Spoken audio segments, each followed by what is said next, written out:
Salut à tous, c'est Physiolab. Du coup, aujourd'hui, on va parler du syndrome cérébelleux.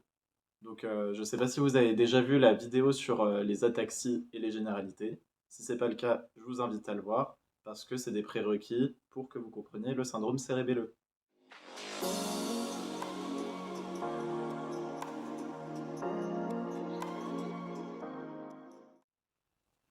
Au niveau de la physiologie neurale, du coup, on va avoir deux types de voies. On va avoir les voies afférentes et efférentes qui sont symbolisées ici en bleu. Donc elles vont être à destination de la moelle épinière, puis du corps humain. Ensuite, on va aussi avoir les pédoncules cérébelleux, qui sont en violet. Donc eux, leur rôle, ça va être de faire le lien entre le cervelet et les différentes structures du système nerveux central. Donc on peut voir qu'il y a un pédoncule cérébelleux qui fait le lien entre le cervelet et le noyau rouge, un pédoncule cérébelleux qui fait le lien entre le cervelet, le thalamus et le cortex prémoteur.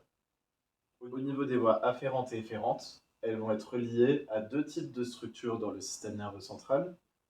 Une qui va partir du cortex prémoteur pour aller direct à la moelle épinière, DQC et innervé. Et une qui va partir du noyau rouge et qui va faire le même trajet vers la moelle épinière, DQC et innerver le corps humain. Le système cérébelleux s'occupe de diverses fonctions, notamment les mouvements oculaires, la parole, la coordination des membres, la démarche, le tonus, la stabilité de la tête. Et donc, selon l'étage lésionnel, il y aura des tableaux cliniques différents. De multiples pathologies peuvent causer un syndrome cérébelleux. On les regroupe en deux grandes étiologies, génétiques et acquises. Parmi les pathologies génétiques, on va avoir les plus fréquentes, donc le syndrome de Friedreich et l'ataxie spinocérébelleuse. Et ensuite, on va en avoir des plus rares, donc les ataxies d'apparition précoce, les syndromes mitochondriaux, les atrophies multisystématisées, les ataxies idiopathiques tardives et la paraplégie spastique héréditaire. Dans les ataxies génétiques, il va y avoir une atteinte plutôt bilatérale et symétrique, car souvent le cervelet va être atteint dans sa globalité et pas juste un côté. L'apparition va aussi être progressive et lente. Ça peut prendre plusieurs mois, voire plusieurs années. Et ça va toucher d'abord le tronc, puis les membres inférieurs, puis les membres supérieurs. Au niveau des ataxies dites acquises, donc on va retrouver plusieurs étiologies, notamment congénitales, lorsqu'il y a des lésions spécifiques du système nerveux central, dans le cadre de tumeurs, d'anévrismes, d'hydrocéphalie.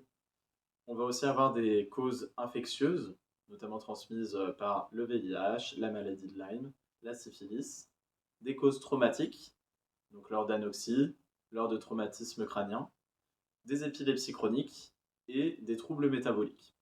Au niveau des étiologies acquises, donc la lésion va être localisée à droite ou à gauche parce qu'elle arrive lors de la vie intra-utérine ou après la naissance. Donc, cette lésion va être focale parce qu'elle va être précise anatomiquement. Elle va aussi être asymétrique au niveau de son tableau clinique. Elle va être d'apparition brutale et aiguë, et l'évolution va être rapide, c'est-à-dire que les signes vont arriver en quelques semaines, quelques mois. Au niveau des tableaux cliniques communément retrouvés, on va avoir, comme vu dans la précédente vidéo, l'ataxie statique, l'ataxie locomotrice et l'ataxie cinétique. Donc là, on peut voir l'ataxie statique. On observe une hypotonie posturale et un polygone de sustentation élevé. Ensuite, on va avoir l'ataxie locomotrice.